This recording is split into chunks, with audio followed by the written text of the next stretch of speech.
누구나 순탄한 삶을 바라지만 원치 않는 큰 환난을 만날 때가 있습니다.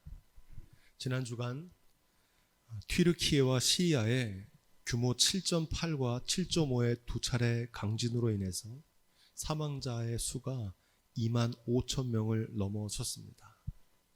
현지 전문가들은 최대 20만 명의 시민이 여전히 무너진 건물의 잔해 속에 갇혀 있는 것으로 추정하고 있습니다. 그 인명피해가 얼마나 클지 가늠조차 어려운 현실입니다.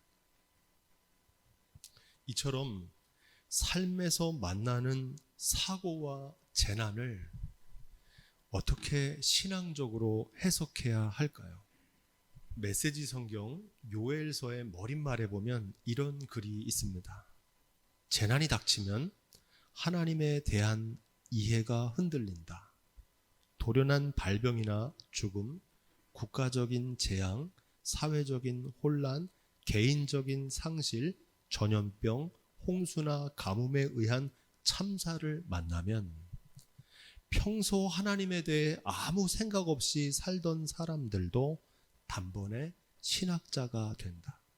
그리고 다음과 같은 풍문이 떠돈다. 하나님은 안 계신다. 하나님께서 진노하셨다. 하나님께서 나를 미워하신다. 하나님은 무능하시다. 그동안 많이 참으신 하나님이 이제 폭발하셨다. 재난이 하나님의 심판인지 우연히 벌어진 일인지 아니면 누군가의 잘못으로 벌어진 인재인지 우리는 정확히 판단할 수 없습니다. 중요한 것은 다른 사람의 겪은 불행을 위로하고 그 아픔을 공감해야지 함부로 판단하고 정죄해서는 안 된다는 것을 여러분 꼭 기억하시기를 부탁드립니다. 그렇다고 해서 그 일이 나와 상관없는 사건이라고 눈 감고 무관심하게 지나쳐도 안 됩니다. 앞서 읽어드렸던 메시지 성경 요엘서의 머릿말은 계속해서 이렇게 기록합니다. 예언자의 직무는 바로 이런 재앙의 순간에 일어나서 하나님이 어떤 분이시며 어떤 일을 하시는지 사람들에게 명확하게 밝히는 것이다. 좋은 예언자, 다시 말해 진정한 예언자는 그 재난을 사람들을 죄에서 해방시키고 하나님 앞에 자유롭게 살 수 있게 하는 배움의 기회로 삼는다. 그런 의미에서 요엘은 이스라엘에 닥친 한 사건, 그 재앙을 가지고 그들이 지금껏 단 하루도 하나님과 상관없이 살아온 날이 없었음을 각인시키는 근거로 활용했다. 선지자 요엘은 우리의 일상을 흔드는 크고 작은 모든 일들이 궁극적으로 하나님과 연결되어 있음을 밝힌다. 동시에 하나님은 언제나 우리에게 새로운 기회를 주시고 믿음과 순종의 삶을 새롭게 시작할 수 있게 해주시는 분임을 깨닫게 한다. 한마디로 우리가 삶에서 만나는 재앙이나 재난과 같은 환난에 대처하는 믿음의 자세는 하나님 앞에서 우리의 신앙과 삶을 새롭게 점검하는 기회로 삼아야 한다는 겁니다. 우리가 삶에서 만나는 환난, 다른 말로 하면 고난에는 크게 세 가지 차원이 있습니다. 첫 번째는 죄로 인한 징계로서의 재앙입니다.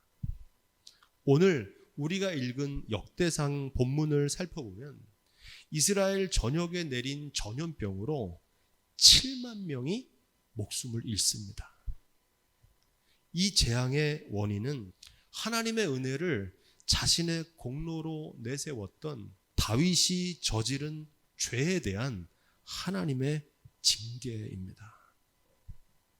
우리가 지난 3년 동안 고통받았던 전대미문의 재난, 지금도 아직 끝나지 않은 이 코로나 대유행은 죄로 인한 징계입니다. 감염병, 자연의 역습이라고 하는 청소년들 우수 도서로 선정된 책의 제목처럼 인간의 무분별한 소비와 개발, 인류의 탐욕과 교만으로 자초한 결과입니다. 또한 홍수와 가뭄, 기후이변과 같은 생태계의 위기는 결국은 죄로 인한 징계입니다. 이 죄로 인한 징계는 오늘 본문의 다윗처럼 빨리 죄에서 돌이켜 회개해야 합니다. 하나님께서 징계하시는 이유는 멸망하게 하려고 하는 것이 아니라 도리어 새롭게 하기를 원하시기 때문입니다. 환난과 고난의 두 번째 이유는 의를 위한 핍박으로서의 박해입니다. 구약 성경 욥기에 나오는 욥이 받은 고난이 대표적인 의를 위한 핍박입니다. 사단이 하나님의 뜻을 대적하고 욥을 믿음의 길에서 넘어뜨리려고 욥을 시험한 겁니다. 이처럼 사단은 우는 사자처럼 두루 삼킬 자를 찾으며 욥에게 재산을 빼앗고 자녀를 빼앗고 질병의 고통을 준 것처럼 우리의 믿음을 공격합니다. 죄로 인한 징계는 회개해야 하지만 의를 위한 핍박은 하나님을 더 굳게 의지하며 의의 최후 승리에 대한 믿음으로 인내해야 될 줄로 믿습니다. 우리가 삶에서 만나는 환난의 세 번째 원인은 알 수 없는 재난입니다. 지금 튀르키예에서 벌어진 이 대지진은 바로 이 알 수 없는 재난에 해당됩니다. 앞에서 언급한 죄로 인한 징계인지 의를 위한 핍박인지 정확하게 이해할 수 없는 재난입니다.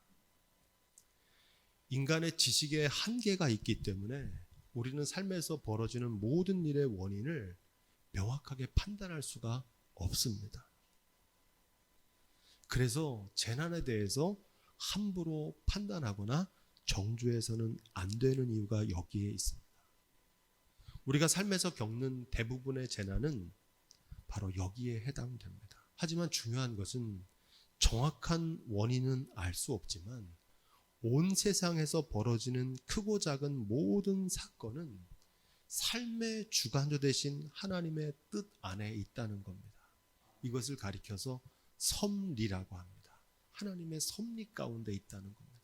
마태복음 10장 28절로 33절은 그래서 이렇게 말합니다. 참새 두 마리가 한 아시리온에 팔리는 것이 아니냐? 그러나 너희 아버지께서 허락하지 않으시면 그 하나라도 땅에 떨어지지 아니하니라.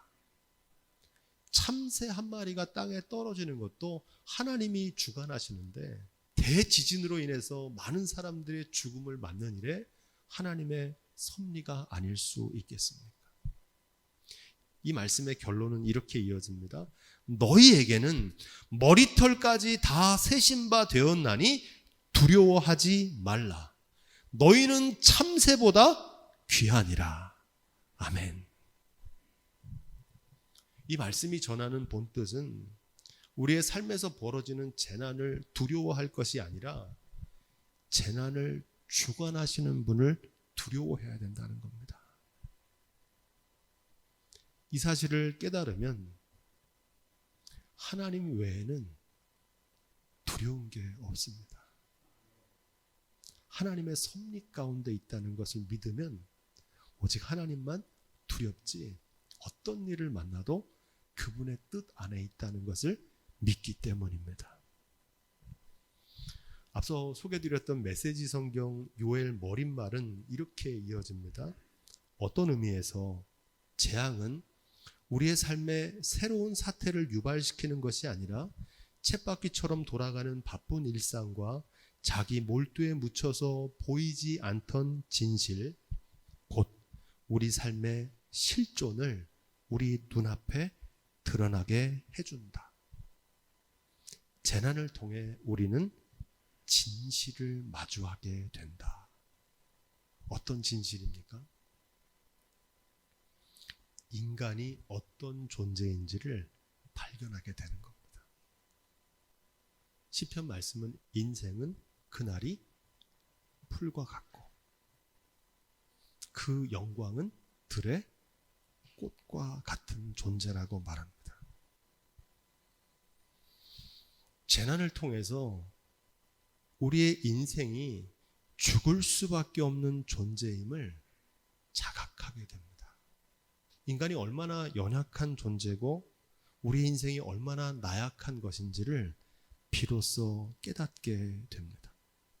모든 것이 한순간에 무너져 내리는 거대한 재난 앞에서 인간의 능력이 자랑할 것 없는 얼마나 무기력한 존재인지를 발견하게 됩니다. 재난은 교만한 인생을 겸손하게 만듭니다. 이 지혜를 발견하게 되면 하나님이 보입니다. 하나님을 경외하게 되는 겁니다.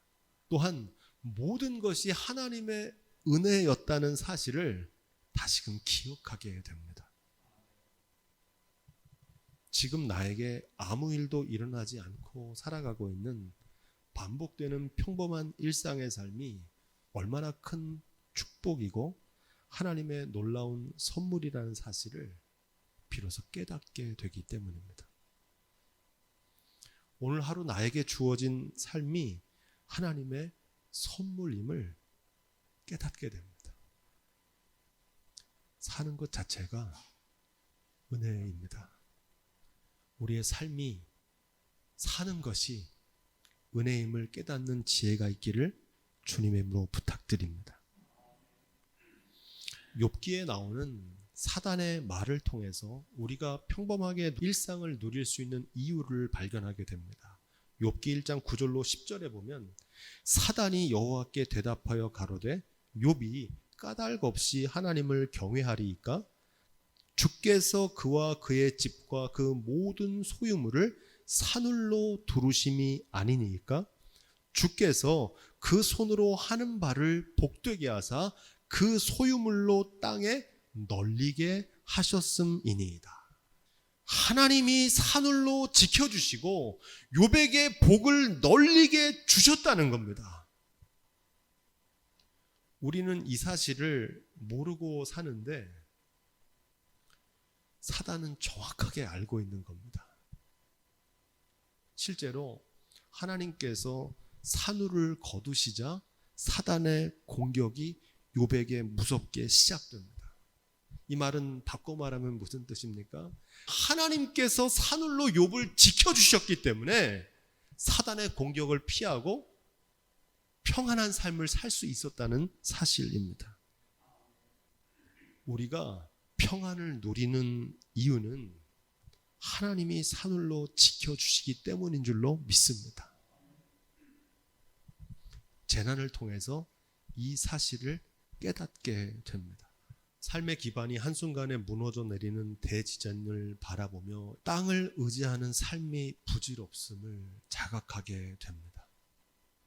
우리가 의지하는 삶의 기반, 부동산, 물질, 건강, 자녀도 우리가 이 땅을 떠나는 죽음의 순간 세상에 믿던 모든 것이 무너지는 그날이 옵니다. 이 땅에 서 있는 그 누구도 예외 없이 그날을 마주하게 될 것을 알고 사는 지혜가 있기를 주님의 이름으로 축원드립니다. 우리가 이 땅에서 누리는 생명과 건강, 물질과 자녀 모두 소중한 것들입니다. 하지만 생명과 건강, 물질과 자녀, 이 땅에서 누리는 모든 것들이 영원하지 않습니다. 이게 진실입니다. 사라지는 것이고 두고 가는 것이고 내 맘대로 안 되는 것들입니다. 이 모든 것들이 하나님의 주신 선물이고 나에게 잠시 맡기신 것이라는 사실을 깨닫고 살아가라는 겁니다. 그래서 하나님이 주신 선물인 생명과 건강과 물질과 자녀를 가지고 날마다 하나님의 뜻대로 사랑하며 감사하며 나누며 섬기며 영원한 가치를 추구하며 살아가라는 겁니다. 이 지혜가 저와 여러분 가운데 있기를 주님의 축원드립니다. 튀르키예에서 벌어진 비극적인 대지진과 같은 다른 사람들이 겪는 고통을 강 건너 불 보듯 하면은 안 되고 나 자신을 돌아보는 타산지석의 교훈으로 삼아야 됩니다.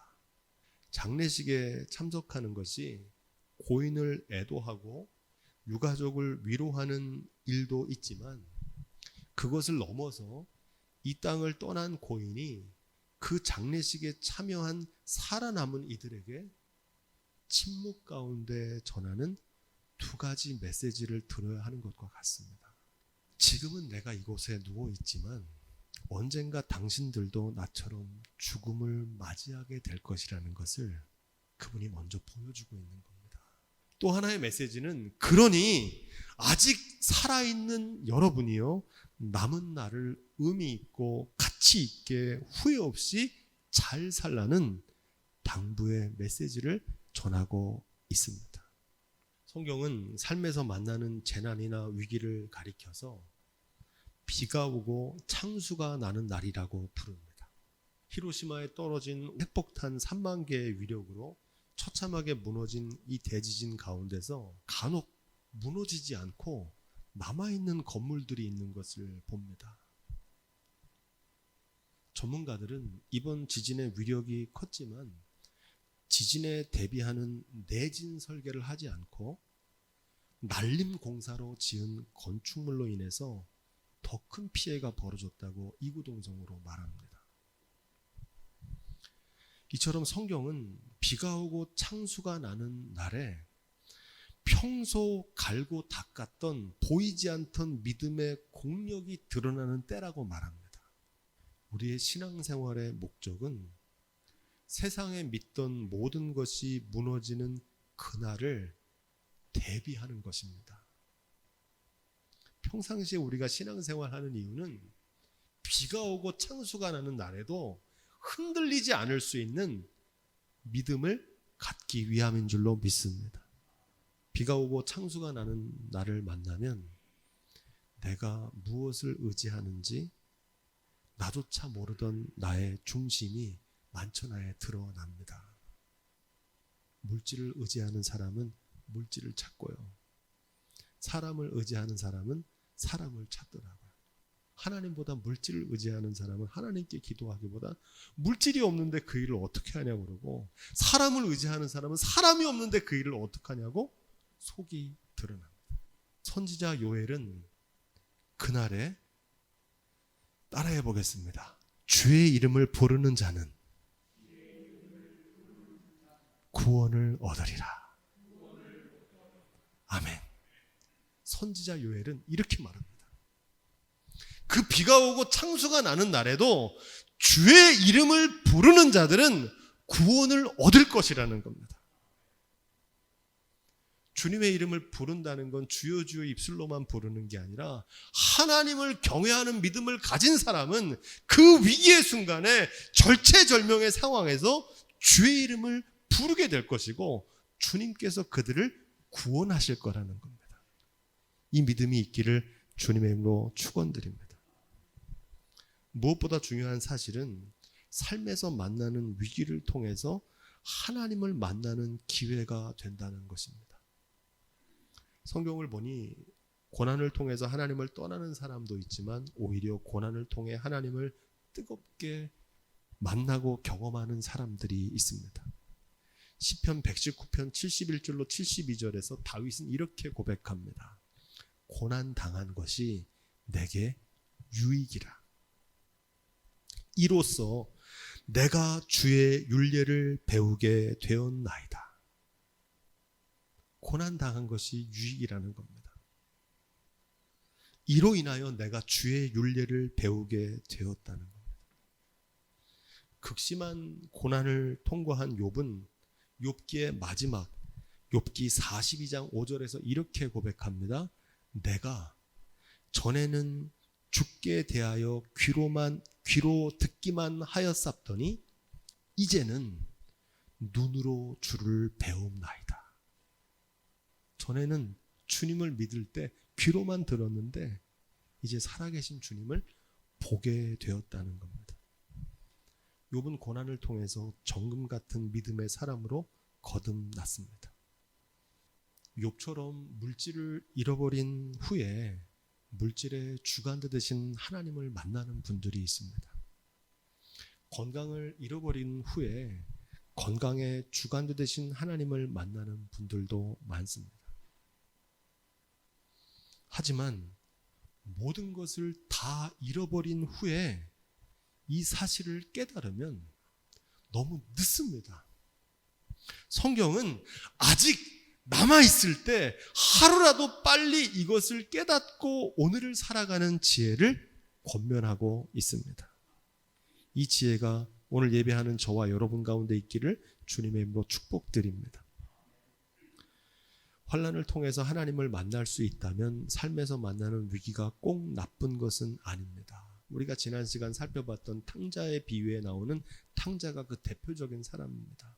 탕자가 아버지의 집으로 돌이킨 이유는 허랑방탕하게 아버지 재산 탕진하고 엎친 데 덮친 격으로 큰 흉년을 만나서 돼지 먹는 쥐염 열매로 배를 채우고자 하되 주는 사람이 없을 정도로 궁핍한 처지가 됐기 때문에 탕자는 아버지의 집으로 돌아갈 생각을 했던 겁니다. 만약 그가 이런 처지에 놓이지 않았다면 탕자는 아버지 집으로 돌아갈 생각하지 않았을 겁니다. 그가 승승장구했다면 그는 지금까지도 허랑방탕한 삶을 살고 있었을 것입니다. 재난을 통해서 하나님을 만나서 삶의 방향을 돌이킬 수 있다면 재난도 도리어 유익이 됩니다.